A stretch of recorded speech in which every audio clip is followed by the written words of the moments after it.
Hi guys, welcome back. I'm Rika G and this is Rika G channel. Welcome back for another vlog, and before I start, please subscribe to my channel and click the notification bell below for you to be notified whenever I upload new videos. If you're new on this channel talks about lifestyle, tips, tutorials, and reviews. For today's vlog, magde-decorate kami nitong condo unit. So, this is in Garden Heights, Stanza, and magde-decorate kami for Christmas decoration. So, papakita ko muna ano yung itsura nitong unit before namin i-decorate.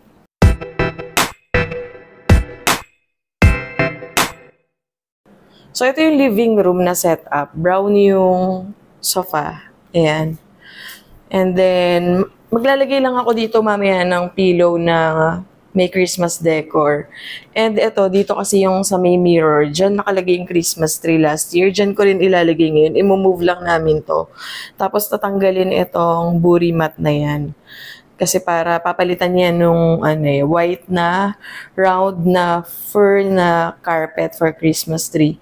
And ito yung setup sa may dining area. Papalitan yan mamaya ng seat cover. Tapos meron lang ako ilalagay dito sa ibabaw.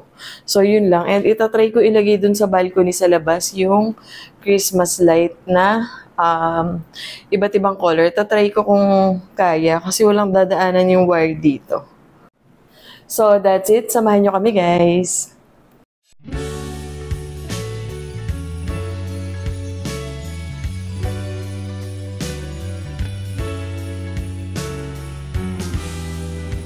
Ayan. So, ito yung mga Christmas tree decoration. Ito na rin yung decoration namin last year. So, ilalabas lang. Isa-set up. Ito yung isa. Ayan. Snowflakes dance under silver moon. Icicles hang from every heath, brushed with joy like a sweet cartoon. Magic lights on Christmas Eve. Bells are ringing in the frosty air. Children laughing, wrapped up tight. Love and warmth fill the hearts we share, all beneath the snowy night. Hollows of snow where secrets lie. Footprints mark our moonlit flight.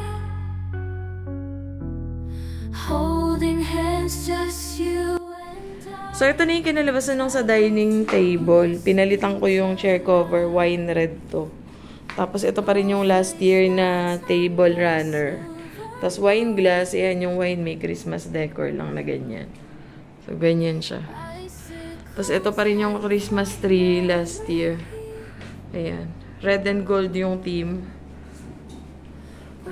Tapos, ito yung sa fairy lights sa curtain. Tapos, ito yung sa pillow. Sa throw pillow. Ayan.